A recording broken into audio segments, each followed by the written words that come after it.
क्योंकि आपको बताएं कि यहाँ पर सियासी दंगल छिड़ा हुआ है और अब हिंदू संगठन भी पूछ रहे हैं। मध्य प्रदेश में कांग्रेस के खिलाफ गुस्सा देखा जा रहा है।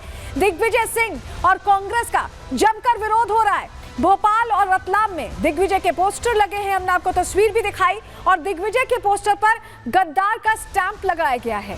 वक्फ कानून के विरोध पर लोगों में गुस्सा है, उबाल है, और कांग्रेस के खिलाफ भी लोगों में नाराजगी देखी जा रही, क्योंकि उन्होंने अपनी बात बुलंद नहीं की, ऐसा लोग कह रहे हैं। और चलिए, अभी तक तो हमने आपको दिखाया कि कैसे अलग अलग जगह प्रदर्शन हुआ है, लेकिन अब जरा ये तस्वीर देखिए, ये मुर्शिदाबाद की तस्वीर है। प्रदर्शन के नाम पर यहाँ जमकर उपद्रव मचाया गया है। यहाँ विरोध नहीं, उपद्रव होता दिखाई दिया है।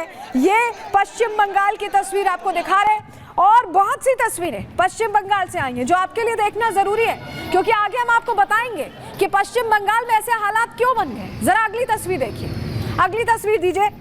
नादिया की तस्वीर आपको दिखा रहे हैं, ये देखिए नादिया में देखिए कैसे पूरा का पूरा ये विशेष वर्ग का एक पूरा जो शरारती तत्व है वो अंदर जाते हैं और लूट खसोट मच जाती है। पेट्रोल पंप पर ये लूट मचाई है। आप सोचिए, पेट्रोल पंप पर लूट मचाई गई है, फुल स्क्रीन दिखा रहे, देखिए कैसे पूरी भीड़ अंदर घुसती है और लूट खसोट मच जाती है। क्या ये प्रदर्शन, क्या ये जायज है प्रदर्शन के नाम पर? क्योंकि ये तो उपद्रव है, ये लूट है, ये प्रदर्शन तो कतई नहीं है। तस्वीर कम से कम यही बता रही है। अगली तस्वीर देखिए, बीरभूम की तस्वीर आपको दिखा रहे हैं, जहां वक्फ के नाम पर देखिए उपद्रव हो, भीड़ पूरा हो, हंगामा करते हुए पूरे रास्ते पर जा रही है। एक बार सुनवा भी नहीं आपको।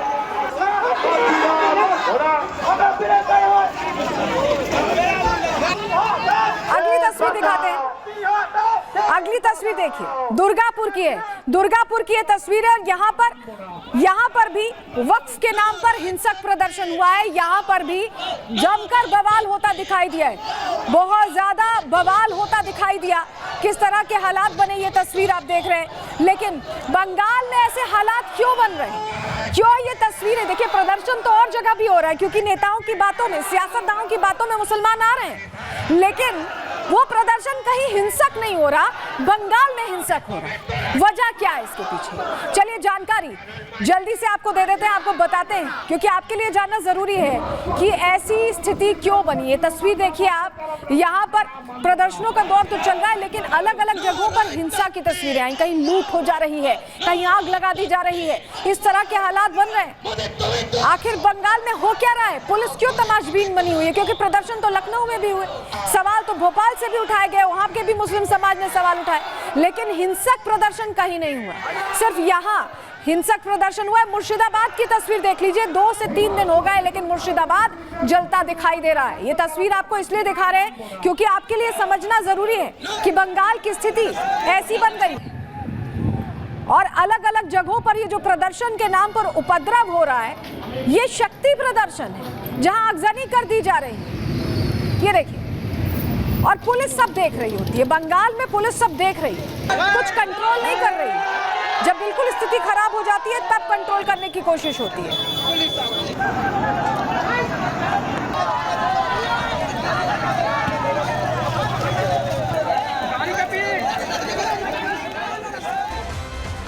बंगाल देखिए बांग्लादेश से सटा हुआ है, और ऐसे में मुस्लिम आबादी वहां बढ़ गई है, और ये वजह है कि इस तरह से बातों में आ गए हैं सियासतदान। की एक और तस्वीर देखिए, ये देखिए, यहाँ पर ऐसा लगता है कि सनातन के प्रतीक लोगों को पसंद नहीं है। भगवे झंडे को कैसे, भगवा झंडा कैसे निकाला जा रहा है, पूरी की पूरी भीड़ पहुंचती है और भगवा झंडा उतरवा दिया जाता है। तस्वीर आप देखिए और महसूस करिए कि क्या हो रहा है बंगाल में, क्या ये देश का हिस्सा है? तस्वीरें तो ऐसी नहीं लग रही हैं। देश का हिस्सा अगर है तो यहाँ पर भगवा झंडा से किसे एलर्जी है?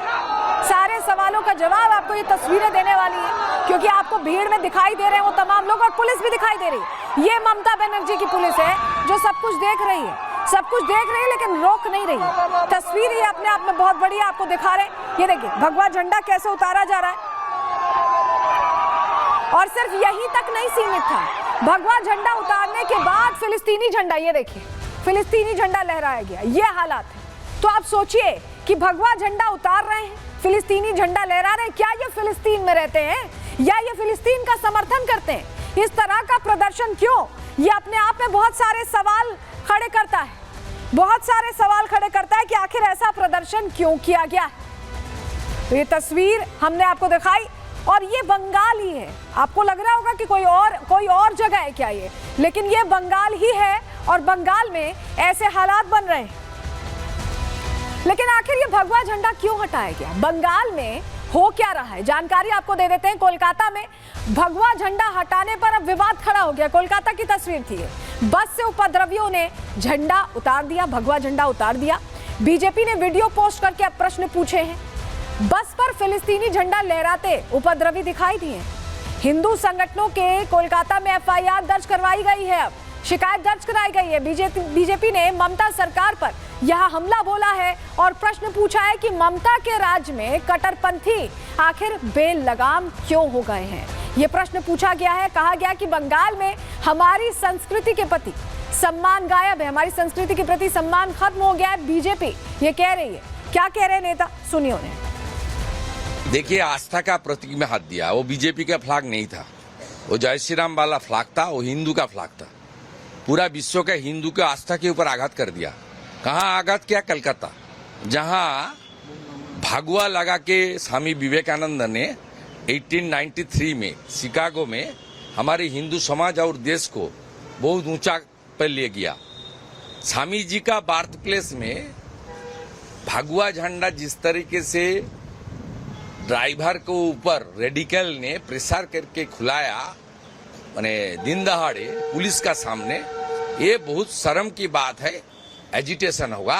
काल हनुमान जयंती है, मैं कलकत्ता में रहूंगा, काल बहुत जोर से विरोध होगा। हनुमान जयंती का दिन कल पूरा प्रदेश में विरोध होगा। हिंदू बस्ती को लूट किया गया, आग लगाया गया, दुकान तोड़ा गया, गाड़ी जलाया गया, तब पुलिस का कोई बैरिकेड नहीं था। जंगीपुर में सारे आम देश विरोधी स्लोगन देके वहाँ पैलेस्टाइन का झंडा लेके देश का विरोध स्लोगन दिया, तब पुलिस नहीं। कलकत्ता में गाड़ी से रामनवमी का झंडा उतारा जा रहा था, पुलिस चुपचाप दर्शक की भूमिका ले रही थी। और आज हम लोकतांत्रिक पद्धति से शांतिपूर्ण रूप से डीएम ऑफिस में आए तो हमारे लिए बहुत बड़ा बैरिकेड लगा के रखा है।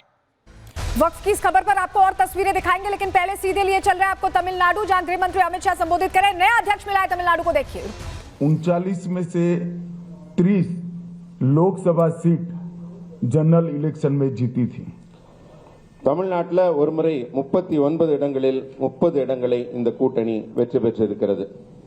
मुझे पूरा विश्वास है कि आने वाले दिनों में जो चुनाव होने वाला है वो जनरल इलेक्शन में एनडीए प्रचंड बहुमत हासिल करेगा और तमिलनाडु में फिर से एक बार एनडीए की सरकार बनेगी। வரப்போகிற தேர்தல்ல எனக்கு முழு நம்பிக்கை இருக்கிறது, பாரதிய ஜனதா கட்சி அதிமுகவின் இந்த என்டிஏ கூட்டணி மிக பெரும்பான்மையான வாக்குகளை பெற்று ஆட்சி அமைக்க போகிறது। अब बाकी सारी कई बातें मुझे कहनी है, मगर मुझे लगता है आप सवाल पूछ ही लोगे, तब मैं सेशन को क्वेश्चन आंसर के लिए ओपन करता हूं। நீங்க நிறைய விஷயங்கள் பேச வேண்டி இருக்கிறது, அதற்கு முன்னாடி நீங்க எல்லாம் ரொம்ப ஆவலா இருப்பீங்க, நிறைய